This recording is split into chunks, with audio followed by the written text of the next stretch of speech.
Nous voici à nouveau à la fin d'une autre semaine. Ces semaines passent vraiment trop vite. Nous avons été très occupés ici à Charlotte. Le département pour la fête est très actif pour essayer que tout soit prêt.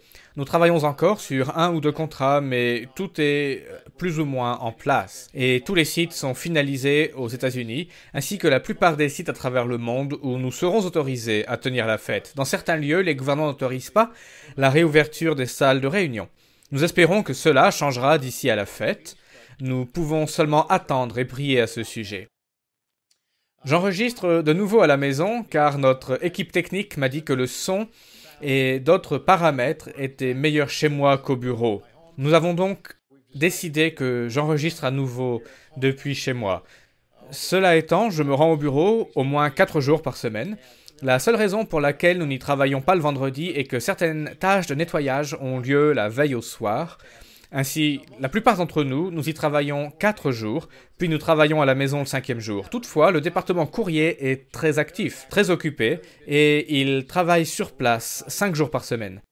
La version anglaise du journal, le numéro de juillet-août, a été envoyé la semaine dernière. Nous travaillons sur une nouvelle lettre que j'ai écrite en ce moment.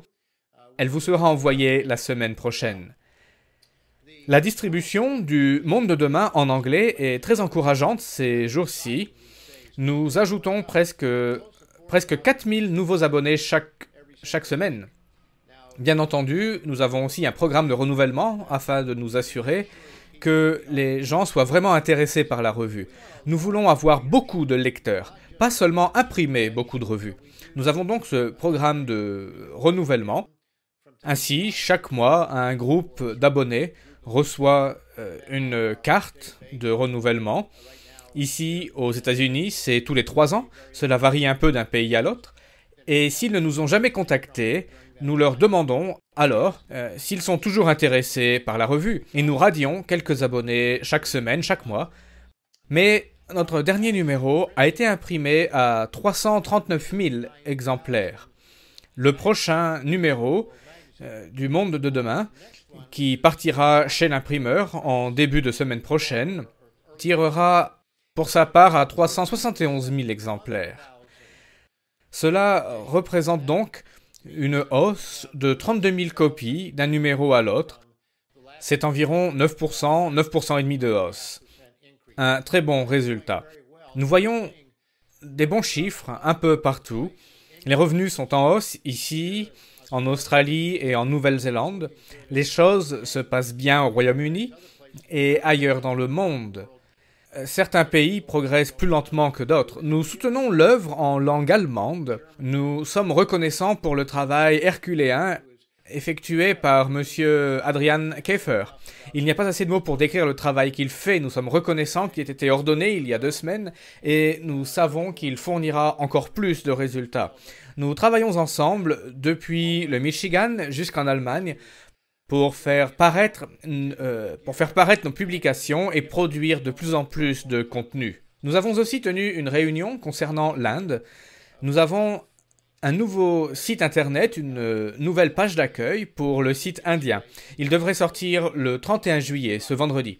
Nous espérons que ça soit le cas, sinon en début de semaine prochaine.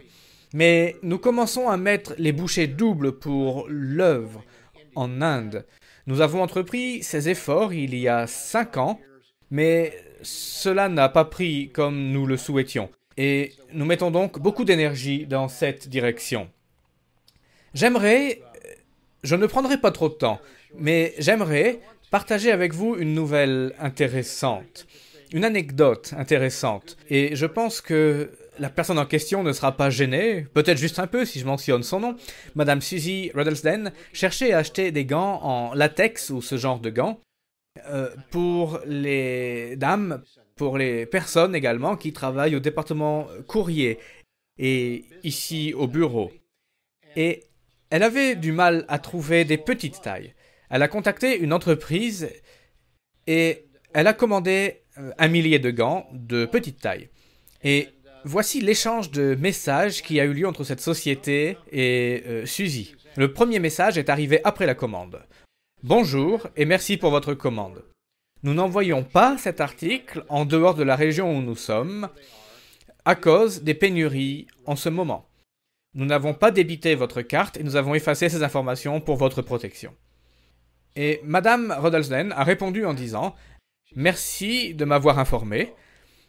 Je suis en mesure d'acheter les autres tailles pour notre personnel chez d'autres marchands, mais vous êtes le seul vendeur ayant cette petite taille pour les dames travaillant chez nous.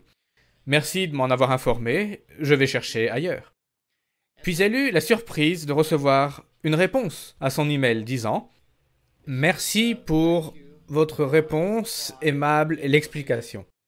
Je vais vous envoyer un cadeau qui réglera ce problème pour vous. Vous avez été une bénédiction aujourd'hui en répondant aussi calmement. » C'est impressionnant comment de petites choses peuvent avoir un impact dans un monde où tout le monde se fâche, tout le monde est prêt à râler, et cette personne avait probablement reçu beaucoup de réponses agressives. Et ils ont envoyé une boîte de 1000 gants gratuitement. Nous sommes reconnaissants pour ce petit cadeau, mais cela en dit beaucoup sur la façon dont nous gérons une situation et dont nous respectons nos interlocuteurs, et quel impact notre politesse peut avoir sur les autres personnes. Je me suis dit qu'il valait la peine de partager cette anecdote avec vous. Nous avons davantage besoin de cela dans notre monde. C'était Gerald Weston pour l'Église du Dieu vivant, la semaine se terminant le 1er août 2020. Ayez un excellent sabbat.